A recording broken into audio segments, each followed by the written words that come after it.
Hello, and welcome to episode 125 of Killer Hangover. I'm Beth. And I'm Bettina. I hope everybody had a very happy Thanksgiving. I know we did. Yes, we did. And Christmas is up officially. Oh, I love this time. Love this time of the year. I said it's my favorite about Halloween. I said it's my favorite about Thanksgiving. I've said She lives in the present. It is her favorite in the present. Apparently I do. Oh my goodness. Well, this episode is going to be a little different. I had a case that I was very, very passionate about. Yes. And we covered it on our Patreon. We covered the trial on our Patreon and a little about the case. I wanted to do more justice for the story, so I am going to be covering that story here for you all. This episode might be a little longer, and because this is a recent event, I called the shots. If anybody wants to be disappointed, it's my fault. I didn't feel it appropriate to end with paranormal, just because it is still very sensitive, very new. So we will not be ending with paranormal. It just didn't feel right. She did pass it by me. She didn't just call the shot. She did pass it by me. And I was like, no, I totally agree. It just seems wrong to follow up with the paranormal. So yeah, you're just getting this horrendous crime. But we do have a cocktail. Of course we have a cocktail. We have to have a cocktail. And it's a very fitting cocktail. Mom, you chose the cocktail. What are you drinking? Okay, this is beautiful. It's absolutely beautiful. It's called Royal Blue Cocktail. I mean, it pretty much sums it up. It's an absolutely gorgeous royal blue color. It's served in a martini glass. And you put a rim of sugar around it, which I did, by the way. I do like those rims. Yes, you do. So this is what it consists of. A lime wedge and coarse sugar or grounded sugar. So the lime you put around the rim of the glass, the lime juice, and then you dunk it in the sugar to get the sugar rim. Dunk it in the sugar. You dunk it. 1/4 cup of cranberry juice, 2 tablespoons of citron vodka, or just vodka, 2 tablespoons of blue curacao, and 1 tablespoon of fresh lime juice. Oh, that sounds so fresh. Fill the cocktail shaker with ice, add the cranberry juice, the vodka, the curacao, the lime juice, cover and shake that baby up. And then strain into a martini glass. It wasn't hard to do. Is it tart? It is a little tart, but you've got the curacao, which, has a more flowery, sweety kind of flavor. So it's not terribly tart. It's very refreshing. And the color is amazing. So Beth, I know, but can you tell our listeners why we chose to do a blue cocktail? Okay, so I will be covering the Waukesha Christmas parade attack on this episode. And Mom, I don't know if you are aware, but actually as we're recording this today, it is November 21st, 2022. The attack happened on November 21st, 2021. Yep. So it is exactly a year ago today that this attack happened. That we're recording this. Yes, I actually did realize that. On the City of Waukesha's website, it states that everyone is asked to light a blue light outside of their home or business from November 21st, 2022 through the holidays as a show of community, unity, and support on the 1-year anniversary of the Waukesha Christmas Parade tragedy.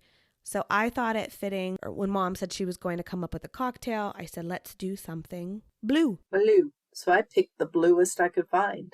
Yes. In full support of the Waukesha community, a beautiful community. We recorded about this trial and this case back on November 7th for our Patreon episode. I'm going to play for you guys some of the Patreon episode that was pre-recorded before sentencing, a little background about the case. It walks through the trial and introduces you to Darrell Brooks. Since that Patreon episode, there has been a sentencing. It happened on November 15th and 16th. So after the trial information is played from the Patreon episode, Mom and I will further discuss the sentencing that happened earlier this month. Take a deep breath. This one was a tough one. On Sunday, November 21st, 2021, Main Street was crowded with families and friends of Waukesha, Wisconsin. The year prior was good old COVID year, and the parade was missed. The parade was a very looked-forward tradition in the community. 2021 was the 58th year of the fun, festive holiday event. There were more than 60 groups walking in the parade, celebrating the theme of comfort and joy. Christmas music played, dancing and celebrating filled the streets. Local church groups, businesses, and marching bands walked down the main street. A youth baseball and softball club handed out candy to the children sitting on the curb, jumping and waving as the groups passed. There were marching bands from the local schools and dance teams. One dance team, the Dancing Grannies, was one of the community's favorites. Oh. The parade started at 4 o'clock that day. Not even an hour after the parade began, a, quote, trail of carnage and chaos, unquote, filled Main Street of Waukesha, Wisconsin. Now, we've all heard about this case. Maybe I should rephrase that, though. We've all been aware of this trial and the perpetrator, Darrell Brooks. It was all over the news recently, how he represented himself and his antics and all the drama in the courtroom. I watched the trial online on YouTube on either Law and Crime or with my favorite, Emily D. Baker. Again, maybe I should rephrase that.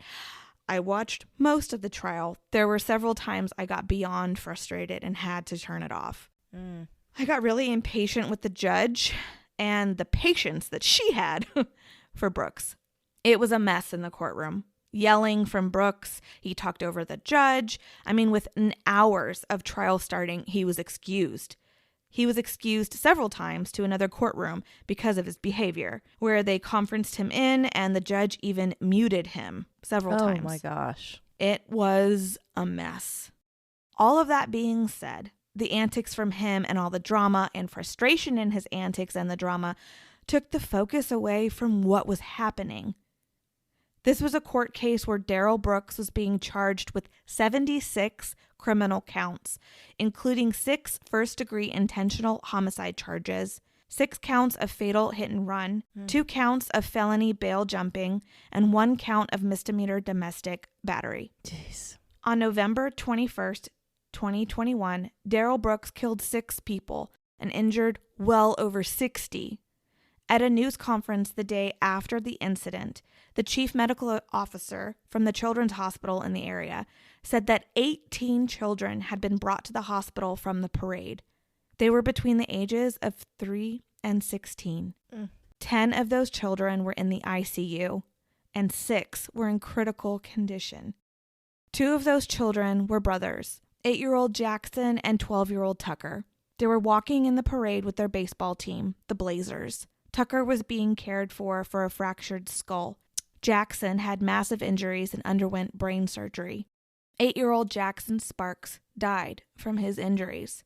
Now, I've said it many times, and like I mentioned, I may get a little emotional about this, but it's a subject I'm very passionate about. Many true crime and news articles share about the perpetrator. They lose sight of the victims. And I don't know about you, Mom, but I remember when this happened, I remember hearing about it for a moment. And then the news moved on. I remember, and I'm sure the names of the victims were listed in some way. I don't remember ever seeing the names of the victims. I'm sorry. And, the media does what it has to do. They have a job to do. So they moved on. But I don't really remember as much time as they're giving him in court, in all of the media, all over everywhere. I don't remember them giving this much time to the actual incident. But I want to take some extra time to share not only the crime, but who those 6 parade victims were. Thank you. I put this timeline together from the facts of the court case that I watched. I learned a lot in the, you guys are all going to roll your eyes at me, but I learned a lot in the Johnny Depp Amber Heard trial. I was hooked to that trial. I watched every second of it from beginning to end every day. And what my point is that what I was reading in the media was so wrong from what I had seen in court that day with my own eyes. They took a quote and they used it in a different way, or they interpreted different things and made it more dramatic than it needed to be. They're just trying to sell paper. And it made me so mad to see the way the media twisted things. Mm-hmm. So when I heard that the Darrell Brooks trial was going to be live, I wanted to tune in. I was very curious as to what I was going to see again, just like the Johnny Depp Amber Heard. And sure enough, yeah, his antics were insane. And there were so many times I'm just like, is this seriously happening? But the prosecution did such a great job. And I don't think I walked away from a single day of trial without tears because of everything. But you didn't read about that in any of the media. You just read about his antics. And it just drove me crazy because it took away from why this man was in trial to begin with. Mm-hmm. So, okay, enough, Beth. Get off your soapbox. I put this timeline together from the facts of the court case that I watched, different news articles and news segments that, like, I got quotes from that I trusted. Okay. Okay, so sometime in the afternoon of November 21st, 2021, I would say around 3 o'clock, there was an altercation out at Frame Park in Waukesha. And someone calls into police saying that one of the people involved in the altercation had a knife. 2 individuals involved in the altercation are Erica Patterson and Darrell Brooks. Now, Erica and Darrell had a past together. They met in Nevada when Erica was just 15. And Darrell got her pregnant. How old was he? It was wrong. And he was actually convicted in 2006 of statutory sexual seduction after impregnating her. And from there, he was required to register as a sex offender. Oh, okay. Which later on, he does not do as he moved. He moved a lot and he didn't register as a sex offender. So there were hearings that he didn't attend and warrants for his arrest. And but this isn't about him. I'm sorry. I'm not going to go down. He had a record since 1999 is when things all started with him.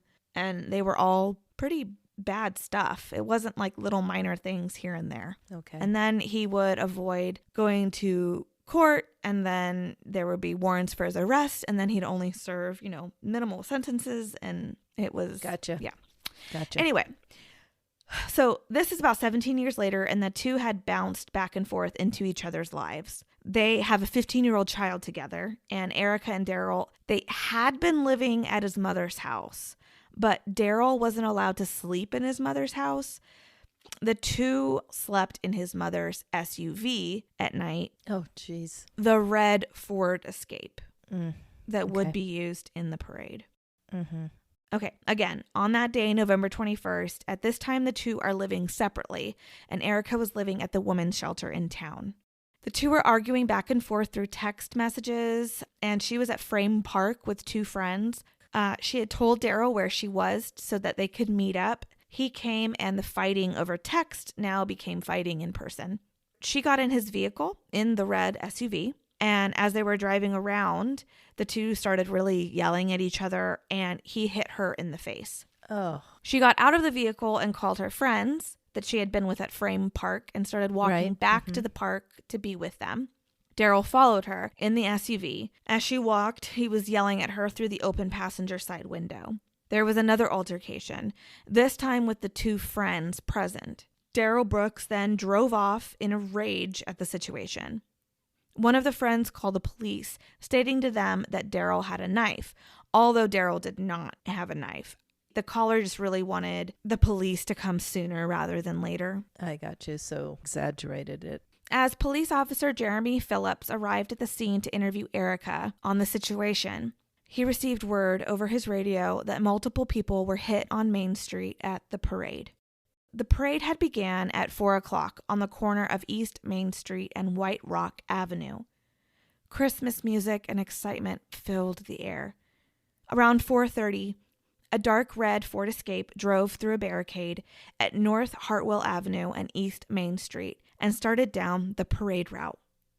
A webcam on the Waukesha County Historical Society building showed the SUV speeding down the street.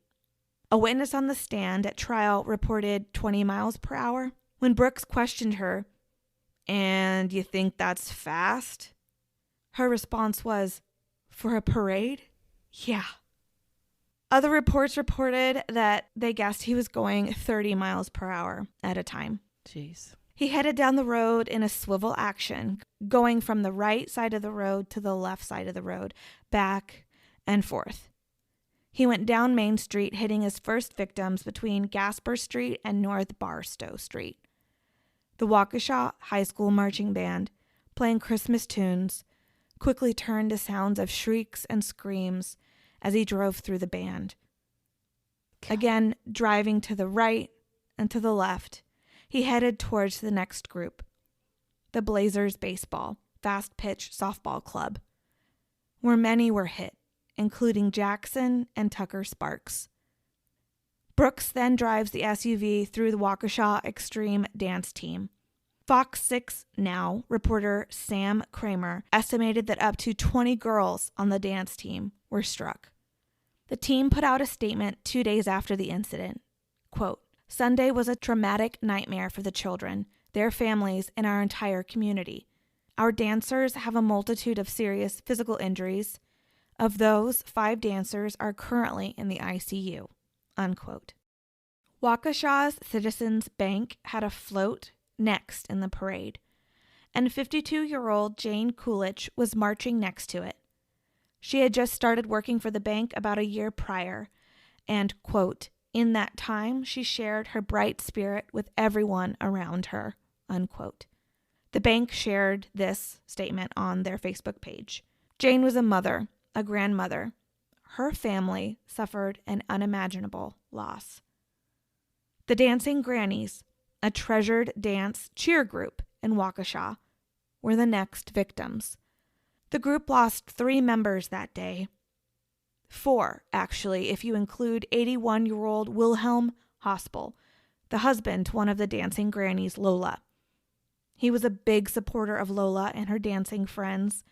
He attended all of their shows and was walking next to them in the parade, carrying their water bottles that day.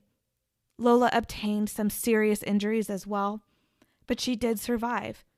Wilhelm was the youngest of 4 brothers, born in Germany. He and his brothers were very close. Another unimaginable loss. The 3 dancing grannies that lost their lives that day were Virginia, or Jenny, Sorensen, Leanna, or Lee, Owen, and Tamara Durand. Jenny was 79 and was carrying the banner that day in the parade. She was a leader of the Dancing Grannies. A police witness said that Jenny was, quote, "tossed in the air like a rag doll," unquote. She was a nurse and took her job very seriously and loved her work. Her granddaughter is honoring her grandmother and following her footsteps to become a nurse. Jenny was beloved, and the Dancing Grannies made mention of that in their statement. Quote, "Everyone who knew Jenny knows she had a special soul, one that radiated with love. She was a caregiver through and through, whether caring for patients, family, and especially in caring for her beloved furry friends." Unquote. Lee was 71 and was a woman all about her family. She worked as an apartment manager for a job, but her passion was her family. Her son Chris told CNN, quote, "She was kind, loving, and lit up every room she was in." He said that her organs were going to be donated. Quote, "That's my mom, giving still, even when there's nothing left to give. I'm so proud of her." And then Tamara, she was 52 and was the newest member to the Dancing Grannies. This was her first performance with the group, and she was so excited about it. She posted a beautiful photo of her and her pom-poms on her Facebook with a very excited message. Her husband said that dancing was her happy place. Quote, she was vibrant, energetic. Everyone knew her. She was that kind of person that captured your attention as soon as she walked in the room. Unquote. Tamara did a lot around the Waukesha community. She'd worked as a teacher, as a chaplain at the Memorial Hospital, as a recruiting assistant at Virgin Media, but had just retired, caring for her grandson a few days during the week and volunteering the rest of her time for the local hospital and the Red Cross. Quote, she was always like a cheerleader. She literally danced her way through the day. And Daryl Brooks kept driving. This is where the argument from prosecution came in. This is all evidence in their argument in court that this was an intentional attack. He hit a human being and kept going. Hit another and another and another and kept going. A policeman, many policemen, hit the hood of his car yelling for him to stop, and he kept going. A human being was described as a rag doll. Another witness on the stand described the people looking as bowling pins flying up in the air as he hit them. God, I can't imagine. And he kept going. He drove through the Catholic community and kept going. Now, he claimed in court that he was trying to stop, that he was honking his horn and the brakes weren't working. Blech, I'm not going into any of that. His excuse, his reasons, it's all bullshit. Excuse my language. He kept going. His window was rolled down. If it were really the brakes, he'd be yelling as well as honking. Move, move, I can't stop. Move out of the way. None of that. Try to hit a building to slow yourself down. Right. Not going back and forth in a street hitting crowds of people. And hitting people would slow you down. But he kept going. Quote, he reached speeds of approximately 30 miles per hour. That's intentional. He plowed through 68 different people. 68. How can you hit one and keep going? How can you hit two and keep going? Unquote. And this was from Waukesha County District Attorney Susan Oper. Main Street is a straight street he was driving down.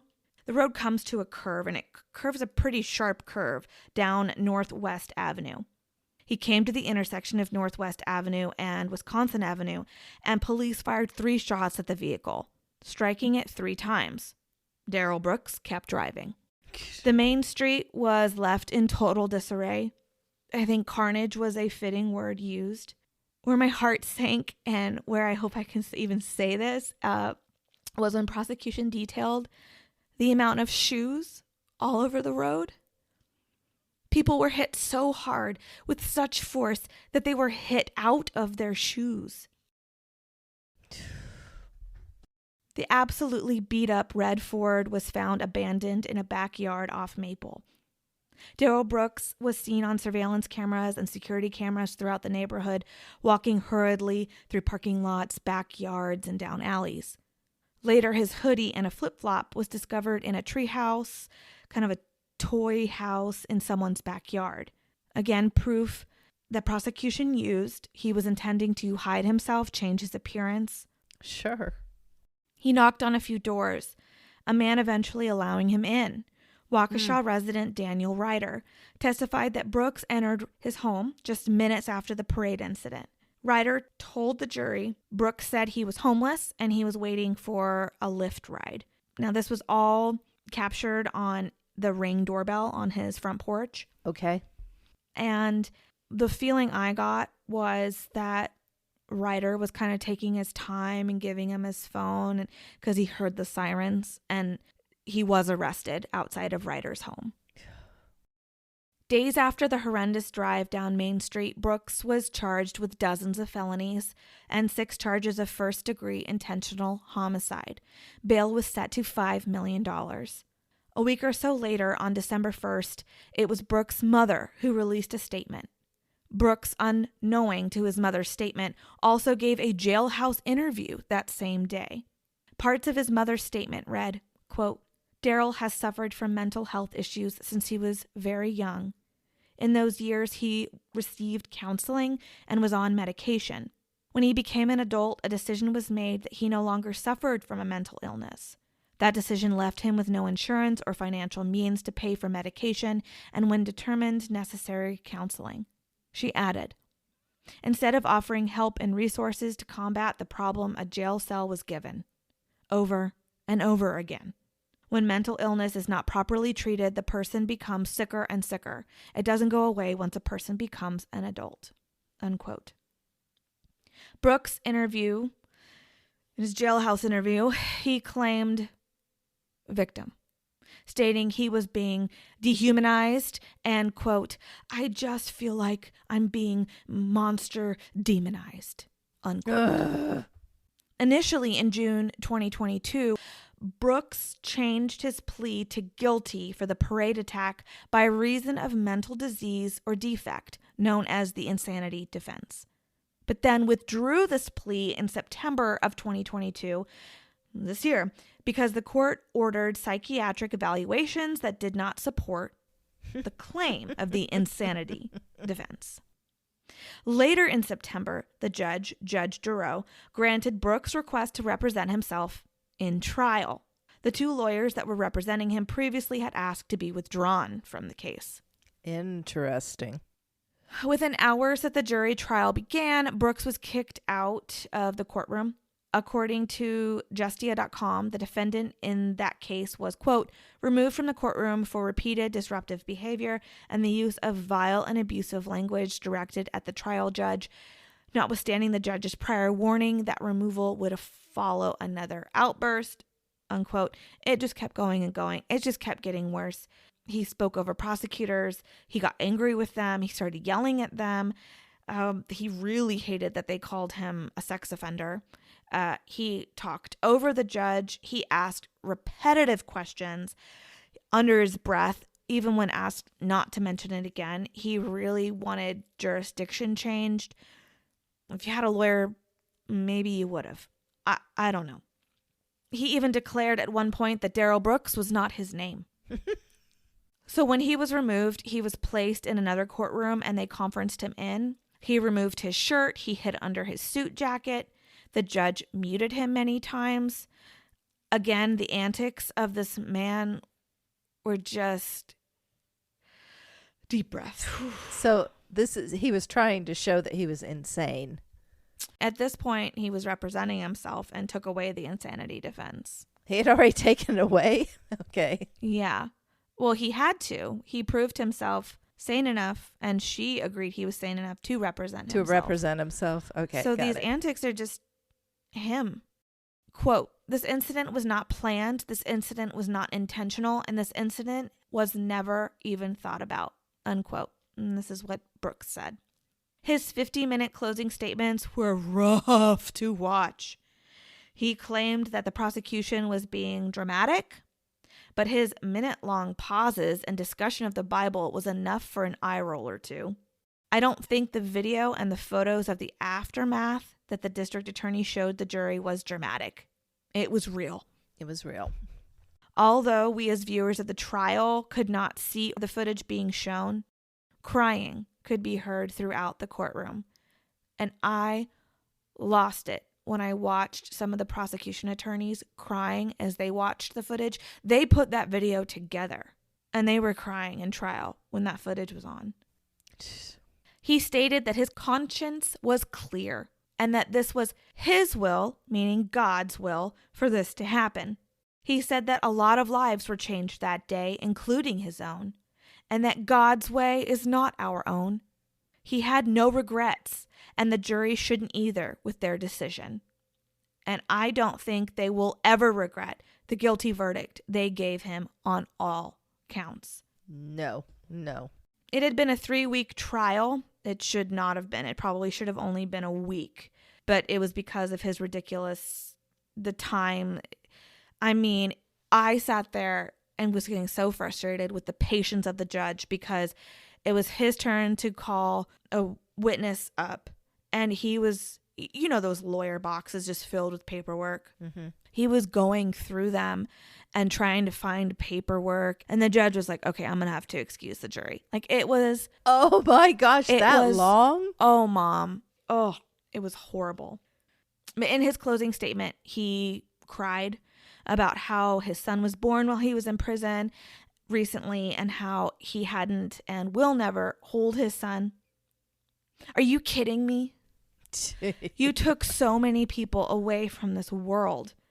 They will never hold their children or their grandchildren or be held by their parents ever again. I will close with a bit of the closing statements from the rebuttal from Upper, the district attorney. Quote, "It's time for Darrell Brooks to stop running. It's time for him to stop lying. It's time for him to be held accountable for his actions. Darrell Brooks cowardly ran his way through the parade, violently killing and injuring so many people." I'm just sad. You said he's been in and out of prison, released. I wish he had just been in. I know. It sounds like he had a really violent streak in him. Yeah, I didn't even mention because I said I wasn't going to talk about him, but Erica Patterson, they got into a confrontation and he ran her over with his car. See, why wasn't he in prison? I mean, this dude has done horrible things before this. Why wasn't he in prison?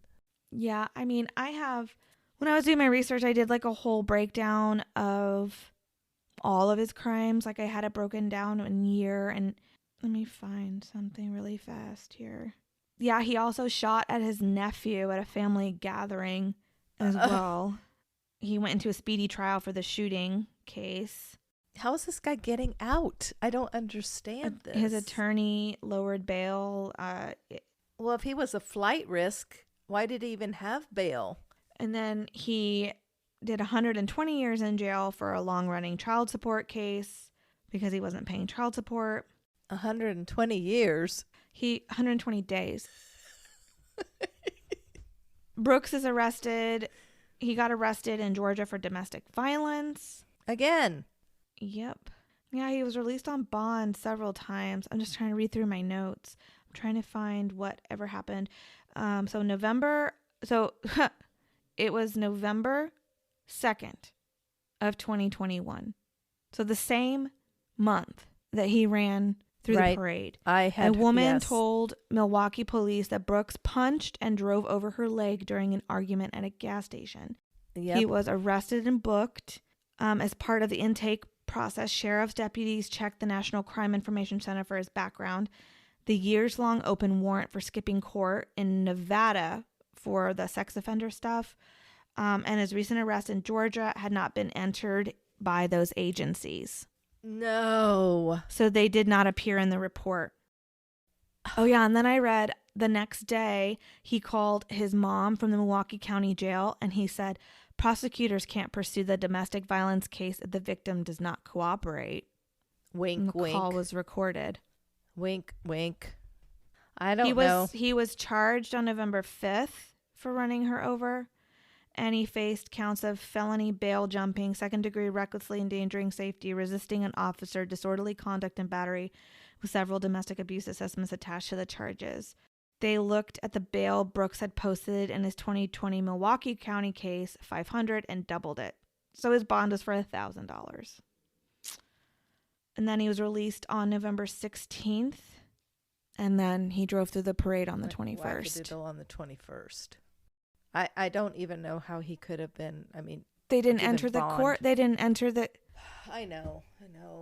But why do they even have that if they're not going to properly enter things? It's so frustrating.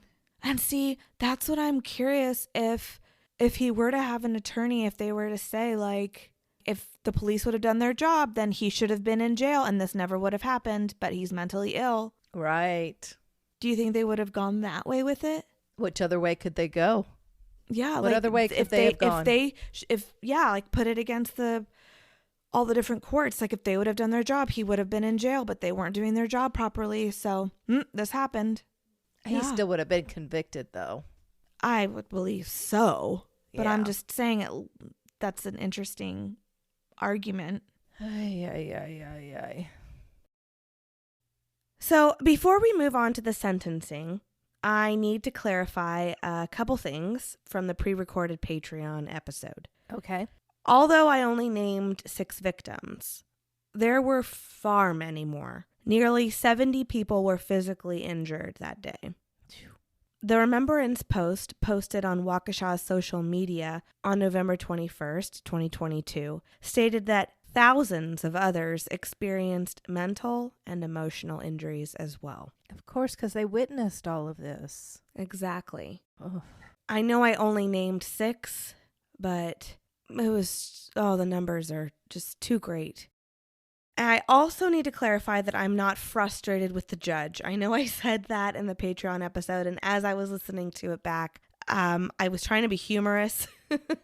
I was by far not frustrated with her as much as I was frustrated with her patience. And I don't even know if it's frustrated. I'm very envious of her patience. She was an incredible judge. I think she showed beautiful justice in this case. Mm-hmm. So I just wanted to clarify that as well. Got it. Sentencing took place over a 2-day period. It began on Tuesday, November 15th, with victim impact statements, and then continued into Wednesday, November 16th, where Darrell Brooks had statements given in his defense. I think that's how I can word it. Statements on his accord, on his behalf, and then that was followed by the judge's sentencing. Okay. Again, all of this was live on YouTube. It was televised. A lot of people wondered why this was all televised, why they had this all live. And it was done publicly because the impact this crime did make on an entire community. It was a smaller courthouse. Not everyone can fit into this courthouse. And like I said, there's a lot of people affected by this. So well, and in a lesser way, I guess, but still, the whole nation was affected by this. I mean, it's such a horrendous crime that when you heard about it, you just stood back and just, what did I just hear? What just happened? And that was something, too, that the district attorney said in her closing statements of sentencing, was that they received letters from all over the nation about this case. She even read a letter from somebody in Kansas. Oh. This affected so many people all over the nation. It did. I really appreciated it being televised like it was. But I also think it was really educational to see all of the steps and procedures of a trial, especially the sentencing portion. I think that's kind of overlooked. At least I feel like I've overlooked that. And I learned a lot from watching this, like the fact that the trial is called on by the jury. They call guilty, not guilty. In this case, obviously guilty. And then sentencing is by the judge. She makes the call of how long that person is going to serve. And the trial is more based on facts and evidence, where the sentencing it shows the impact that this crime made on the victim, the community, and what needs to be done because of it. Okay. There were a few interruptions from Brooks during the sentencing, and there was actually also a telephone call made to the courthouse making a threat on the courthouse. No way. That put them in a recess. Now, it wasn't clarified or said that there was a threat made on so-and-so or anything in particular. It was just made on the courthouse. Jeez. The sheriff's office got involved and they kind of upped their officers, the FBI and SWAT, to the courthouse. And then sentencing continued. Oh my gosh. So like I said, the first day of sentencing was for the victim impact statements. It was a very hard day to watch. Darrell Brooks faced forward towards the judge, and the statements were read at a podium behind him. He sat facing forward or reading his Bible in his orange prison garb, shackled with his hands in front of him. He was cuffed. It was filled with so much emotion. These are statements read by either those that were hit by the red SUV in the attack or those with direct links to victims of the crime, either the injured or those killed. And like I said, there were many. Many of these victims that read statements were actually even children. There were, I believe, 45 victim statements read. They rang with emotion of sadness, lots of mention of PTSD. Comments were made on how feelings of personal safety were robbed, how children get distraught with the sound of sirens. Darrell Brooks took the innocence of those children, of that community. A father expressed how his children, 4 and 6 at the time of the attack, cry when they have to cross the street. Oh my gosh. Darrell Brooks was called a monster, and he laughed. A woman expressed how someone yelled, "Car," as she marched in the parade, and then everything in her memory is black. She has no memory of the terror that day and fears the day her memory chooses to reveal itself to her. Quote, PTSD throws all the punches like that, unquote. Wow. She also stated that she was blessed to be there that day in the courtroom. There was a lot of survivor's guilt. A father has flashbacks of reaching for his daughter's jacket to pull her in the fray and missing the first time he reached for her. Oh my gosh, was she hurt? She was not. It's hard to set the picture here, but there was so much commotion after he drove through and an unknowingness as to what exactly was happening. Mm-hmm. There was actually word that there was an active shooter, because if you remember, as I mentioned, he drove down the parade route and then took that sharp turn. The police did fire shots at him. So word was going around that there were several people attacking the parade. There was word going around that there was an active shooter. So a lot of these injured were hurried into different buildings and businesses to take cover because they didn't know what was happening. It was very, very chaotic. And as a parent who's sitting on the sidelines waiting for their child to come down the parade, think of the absolute terror. You don't know what's going on. Where the heck is my kid? And then you're seeing bodies in the street. The Sparks children, their mother was so brave to get through her statement because Tucker and Jackson were both hit that day. And she described seeing their bodies. She described looking for them first and foremost and finding Tucker's shoe and then finding a hat and leading to her children laying on the ground. Just the terror. The lists and lists of injuries. There was a lot of anger that was shown in statements as well. Sons of victims that were killed spoke, and anger filled their words. Quote, I hope they lock you up so deep that rats chew your fingers off at night. Wow. Unquote. And another said, I hope you rot, and you rot slow. The anger and hurt you heard in the words of the statements read by a family member of Jane Coolidge said, the only time you hit the brakes was to get her off your hood. Oh, jeez. Marshall Sorensen, the son of Ginny Sorensen, one of the victims that was killed in the attack, spoke words against Brooks, yes, but wanted to speak more about his mother and how she lived. He doesn't want her to be remembered as a victim from this monster, but wants her to be remembered for how she lived. Quote, when I was a child, my superheroes wore capes. Today, mine wears a robe. Unquote. Oh. Ginny's granddaughters spoke on her behalf as well. Oh, the little voices over that microphone. Quote, Grammy, I'll see you in my dreams. Unquote. Now, it made it a little easier for me to watch this when I kind of tapped into my anger. Yeah. Which was pretty easy to do when I watched just how Brooks rolled his eyes, he shook his head, and he even laughed as victims read their statements. Ugh. This did not go unnoticed. I think it made quite a statement to the judge, but there were victims that also made mention of it, and this mother that actually was supposed to read her statement earlier. I guess she came in late and it was heart-wrenching, but she said, I'm actually late today because my daughter won't let me leave her side because she has separation anxiety because of what you did. And he started shaking his head, and she just put her paper down, went off script, and was like, I will not be disrespected. And just the strength in this woman, all of this pain, all of this anger, frustration, sadness, confusion. In all of that, though, there was also love, an incredible community that came together with impeccable strength. A young girl who had been hit and injured so badly that the right side of her body just wasn't working. She had a love for soccer, and to keep that love, she tried to learn how to play soccer with her left side. She was also very inspired to go into the medical field or become a lawyer after this happened to her. Mm-hmm. She had strength.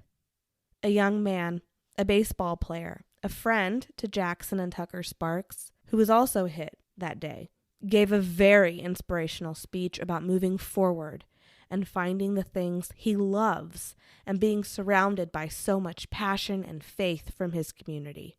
One quote, and I didn't get the whole quote properly because it was through tears that I wrote it down, but it was something along the lines of finding hope and love over hate.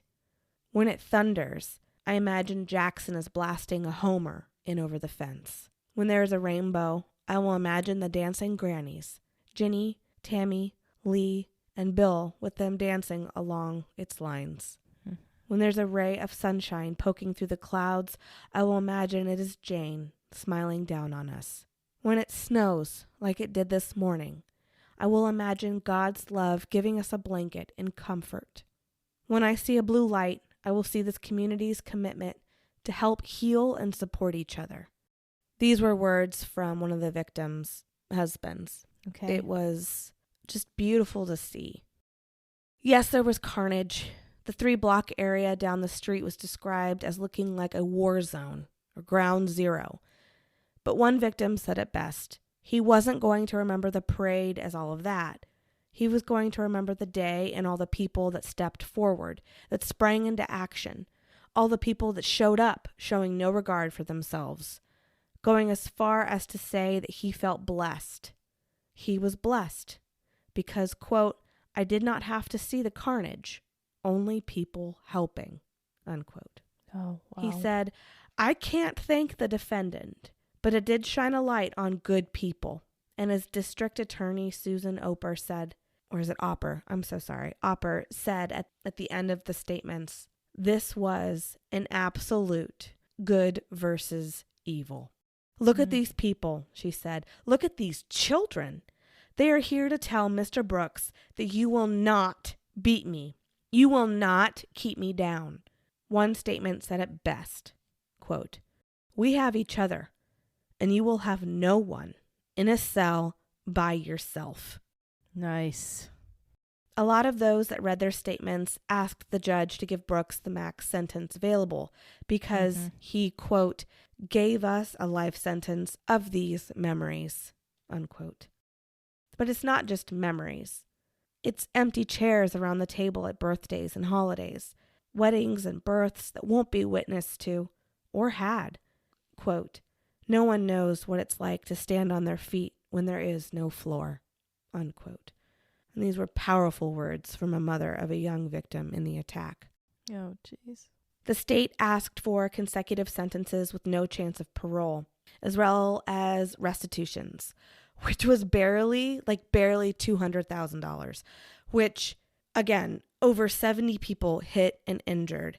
And think of the therapy and the injury lists and the funeral costs and all of that. The amounts, yeah. $200,000 is nothing. This just shows how generous this community was and how generous people were stepping forward to help one another. I actually even think that J.J. Watt, the football player, he paid for all 6 funerals. Yeah, again, the nation, I think, came together too. As you can tell, my voice is cracking because This is just, and I try to put myself, God, I hope I never am in that position, but would I be strong enough to stand up there? I hope I would be strong enough to give a statement. And then what would my statement be? I think I'm a very forgiving person, but my gosh, I think I would be so angry. I was so moved by the people that even stated, I forgive you. I was blown away. Yeah, but you know what? Those people are on the right track of recovery because absolutely. He's not important enough to take over your soul. He's you can't give him that power. That's so easy for me to say, though. I'm not anywhere near their shoes.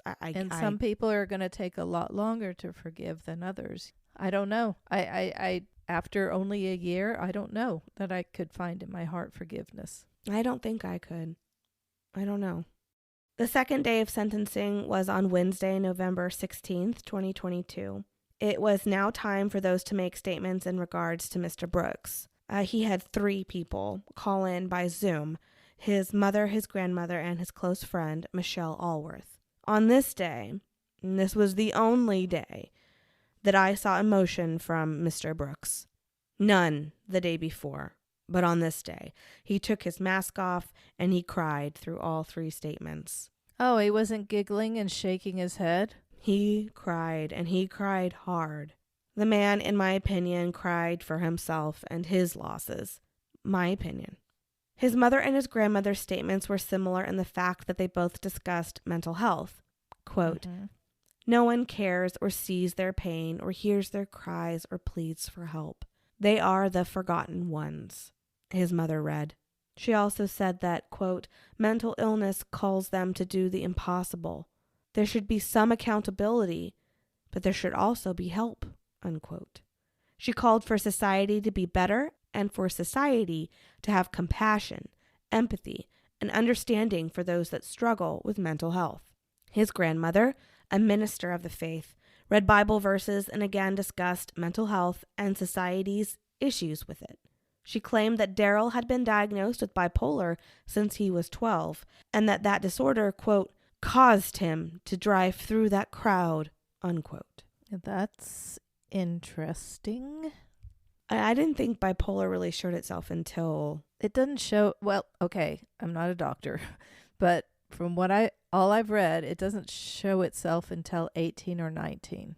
I'm not a doctor. It could show, I guess, itself earlier. It just, from what I've read, it usually shows itself later. Maybe ADHD. The child is diagnosed with ADHD or some kind of other disorder, but bipolar, I don't know. Anyway, no doubt. I have to call this out, though, because I got very upset by her statement. Caused him to drive through the crowd. I'm sorry, I'm pregnant. I'm going to do my best at keeping my emotions in check here, but he did not just drive through a crowd. This wasn't just a group of 20 people standing there and he bowling balled through them. Right. This was a continual decision to continue down a street.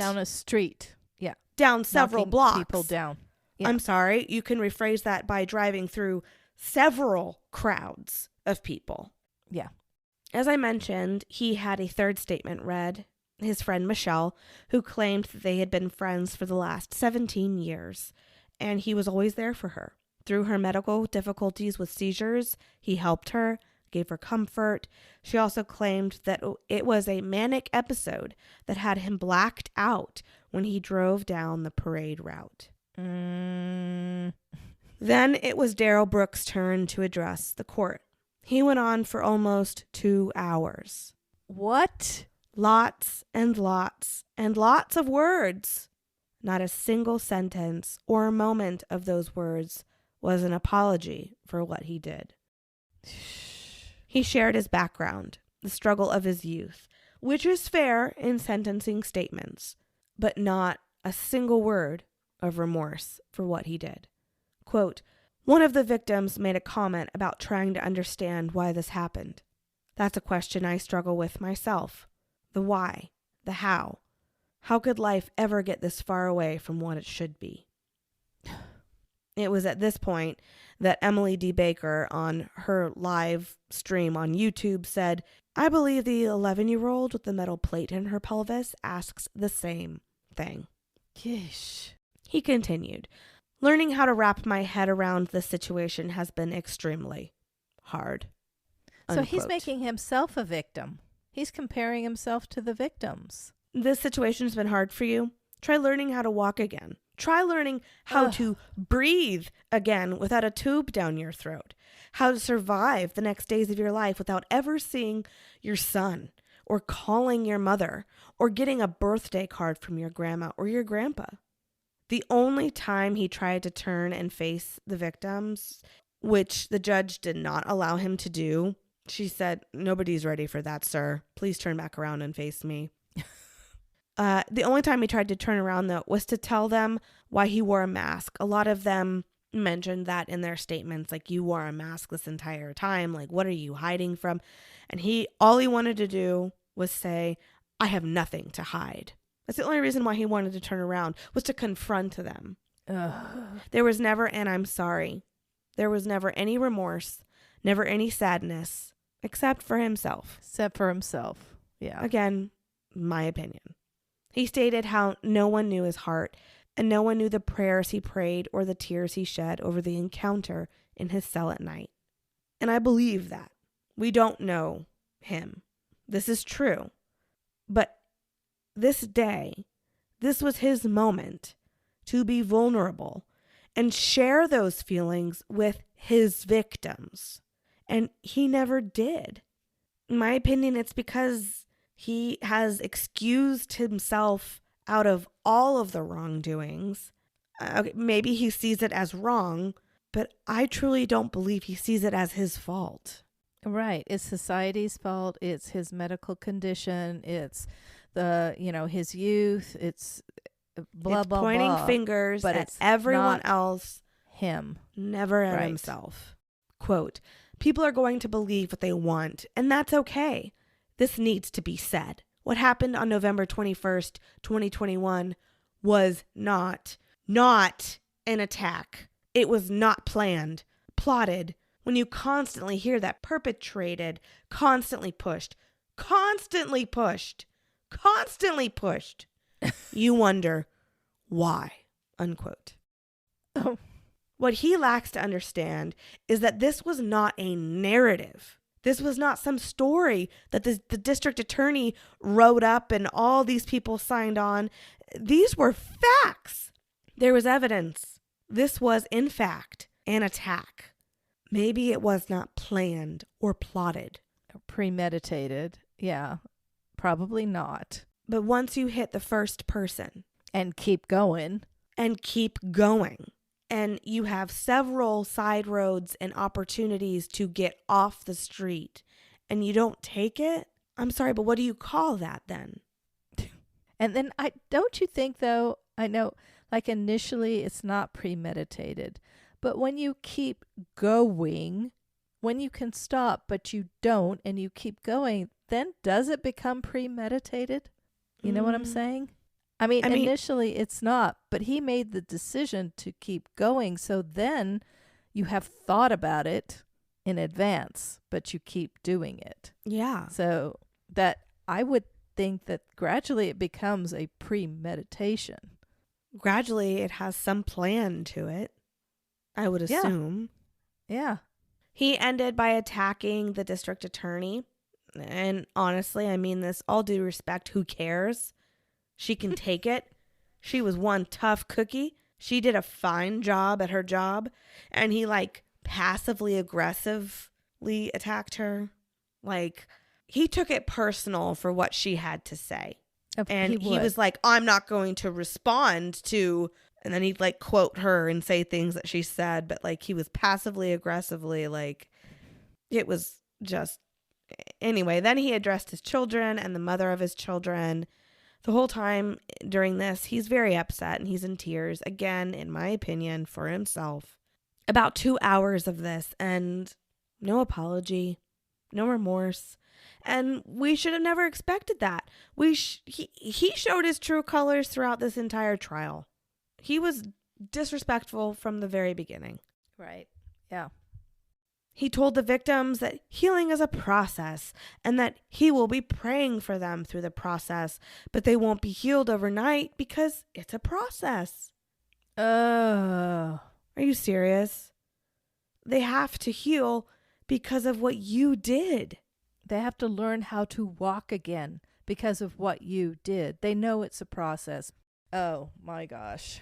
The judge, in the kind way that she does, took advantage of one of his long pauses and asked him, quote, Mr. Brooks, what do you think the court should do as far as the sentences? He answered, Your Honor, and I don't want this to be taken out of context, I believe there's issues with me attempting to answer that. And here's why. I'm still confused on the true nature and cause of the charges. I don't understand them. Oh, wait. Oh, my. I also, obviously the decision was already made before we even got here, and I could be wrong, and that's not a shock. It's not a slight in any way towards Your Honor. I will say help is needed. He went on to express that he wanted help for his mental illness. He went on and on about how he struggled with it and how society and the system had let him down time after time. He stated that his biggest fear was to be thrown behind bars and forgotten. The judge requested a 20-minute recess, and then she'd be back with sentencing. And when she came back, she had the floor, and her entire demeanor had changed, in my opinion. She meant business. She stated that her sentencing was reflected in the reviewing of the statements of Brooks and those that spoke for him, her review of the case as a whole and the trial, her review of the victims and their impact statements. And then she was going to share her sentencing, which would relate to 3 factors. The seriousness of the offense, meaning there would be a factor of punishment. Mm-hmm. The second factor was the need to protect the public. And the third factor of sentencing was the character and rehabilitative needs of Mr. Brooks. Okay. She began with mental health. She acknowledged that there was a, quote, crisis of mental illness intersecting in our courts, unquote. But in preparation of the trial, Brooks had been evaluated by 4 reputable doctors, giving her long reports of the evaluations. These doctors studied videography evidence, mental health records, his history, lots of discovery, and even met with Mr. Brooks. They all found that he suffered from cannabis abuse, intoxication, and an antisocial personality disorder. But nothing they found showed he had a serious mental health diagnosis. So not even the bipolar. No, that would be a mental health diagnosis. Mental health, right. So that, okay. A characterological disorder, maybe, but not a major mental illness. They all believed that he was enraged, and the judge even agreed he was enraged by his argument and his fight with Erica Patterson earlier that afternoon. And fueled by that rage, he drove into the parade route. Yep. It was not a mental illness that caused him to drive down the street that day. Nothing showed he was impaired. The judge made mention that in her years in service that she had seen mental illness in her courtroom several times. She had seen those that suffer with seeing things, delusions, hearing things that weren't there. She had seen people that were really suffering, and she called it heart-wrenching. She also said that his presentation was very different than theirs. She said it was heartbreaking to see those individuals who truly suffer, and sometimes they do unspeakable things. Quote, but this was not one of those situations, unquote. Wow. The judge stated that, quote, there is no medication or treatment for a heart that is bent on evil. She went on to say, some people choose a path of evil, and I think, Mr. Brooks, you are one of such persons, unquote. Ooh. She went on to say that as a mom, her heart broke for his mother and his grandmother, and she believed it was easier for them to blame mental illness than to come to grips that their son had done such very bad things. No mental illness caused him to do what he did.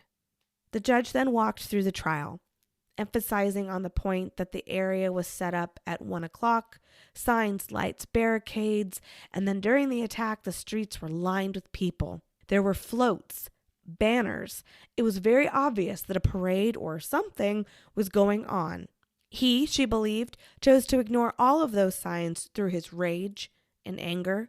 And it was around this time that Darrell Brooks set off on another verbal rampage during the sentencing. The judge was not having it. She sent him to the other courtroom, and she said, "You are not allowed back in this courtroom until I have a written pledge stating that you will not talk over me ever again." Oh. And then she muted him. Wow. So did he ever make it back to the courtroom? She tried when she was going to read her verdict on sentencing. She tried to have him come back in. I think because she wanted to look him in the face as she told him his sentence. Of course. But he was just, things weren't going his way. His rage. Yeah. In another rare court occurrence, the judge started to cry. Quote, "It's hard not to think about what I watched and not have this reaction. Those were images that frankly kept me up at night, that I saw over and over and over and over." Unquote. She walked through the witness testimonies given in trial, as well as victim impact statements that were read the day before. She quoted statements, grieving for all the victims and those involved. She truly showed some beautiful justice. I think she was so thorough with the sentence because during the trial, during the sentencing, during the statements being read, he had showed such disrespect with his eye rolls and his Bible reading and just all of his antics that she wanted to show the respect that was deserved to everybody. I mean, even in the trial, as he was questioning witnesses and essentially victim blaming them as they're on the stand, why didn't you go get help right away? And even his ex, Erica Patterson, it was like watching the abuse happen right there in front of all of us. The way he questioned her and talked to her, and the judge saw all of that, and this was her time to make that right. Really give them the respect that they all deserved. Okay, and she made it very clear. One thing that she found abundantly clear in the hearing was that Darrell Brooks knew exactly what he was doing. Yeah. She said that a few times. Punishment, protection, justice, and closure. Those were the fixtures in the sentencing. Clapping ensued, which is also uncommon in court at sentencing. Yes. But clapping ensued as the judge read that Darrell Brooks would be serving 1 life sentence for the death of Virginia Sorensen, 1 life sentence for Leanna Owen, 1 life sentence for Tamara Durand, 1 life sentence for Jane Coolidge, 1 life sentence for Wilhelm Hospel, and 1 life sentence for Jackson Sparks. All without the chance of parole. He got essentially the max for all counts, all consecutive, meaning even for all of the, I think it was 61 counts that he used his vehicle as a deadly weapon, he got 762 and a half years with all of those 61 counts of recklessly endangerment. Wow. So that's on top of the... So that's his initial confinement. So he will have to serve 762 and a half years. And then he has 6 life sentences without parole. So, and just to clarify, so say he were to get 25 to life, that means he serves 25 years and then he will be up for parole and he might face life after that. And a life, for those that are listening outside of the United States, a life sentence here is a life sentence. I know in Germany, life sentence means 15 years. I think in Australia too, it's 15 years. I think it's like 25 or something like that. But a life sentence but here it's is life till the day you take your last breath. So he has 762 and a half years of initial confinement. Then the 6 life sentences. on top of 6 years for bail jumping, and last but certainly not least, 9 months for the misdemeanor against Erica Patterson. Restitution will be taken from his wages, and if, God forbid, he ever tried to make money on his attack, all money will go into an escrow account that the courts have set up to pay off his restitution. And keep in mind, yes, it's like $200,000. I think it's a little more than that for this. But he has back child support that he owes. He's jumped bond and several, bail jumping and several other charges and parole violations. Jeez, this guy is a winner all the way around. He has other court cases coming up. And some people have even asked, why bother? He's already serving 6 life sentences plus 762 and a half years. But I say, why not? Why not just tack it onto his record? Make it a record. Why not rack it all up so it's officially with him for life? He's not going anywhere, Beth. Darrell Brooks stated that his biggest fear was being forgotten. So let's forget him. It was said a lot in the sentencing. It's not the parade's fault. The parade is good. The parade brings joy. He was what was bad. And justice, at least in the case of the law, was served. They talked about how Waukesha was like a phoenix. Remember this case like that. The good that came forward. In the good versus evil that day, good has prevailed. The strength and love in that community is astounding. Good riddance, Darrell Brooks. Watching him be escorted by 4 or 5 very large bailiffs at the end of sentencing, Emily D. Baker even said on her stream, it looked like the Packers linemen were leading him out of court. Oh, no. This is the last image I ever want to see of that man. Yes, he is attempting an appeal. Yes, I will keep you guys posted, but he does not deserve this attention, in my opinion. No. The city of Waukesha, the phoenix of Waukesha, does. The city of Waukesha will be hosting their 59th annual Christmas parade. Oh, are they? Sunday, December 4th at 4 o'clock. Although we will not be there in person, I will wholeheartedly be there in spirit. A big virtual hug to all of those in Waukesha. Your community is beautiful. It's awesome. There are many still mourning, many still healing, but they are such a strong community of bravery, love, compassion, and strength. For resources from this episode, you can find that on our website, killerhangoverpodcast.com. Please follow, subscribe if you'd like to hear any updates on this or any other case. Wherever you listen to your podcast, we're also on YouTube and social media platforms. Follow us on Patreon for other headline news and stories and interviews and the likes. The link to that will be in the description of this episode. Today we shine a blue light for Waukesha. Thank you for listening. Cheers, Mama. Cheers. I love you, kid.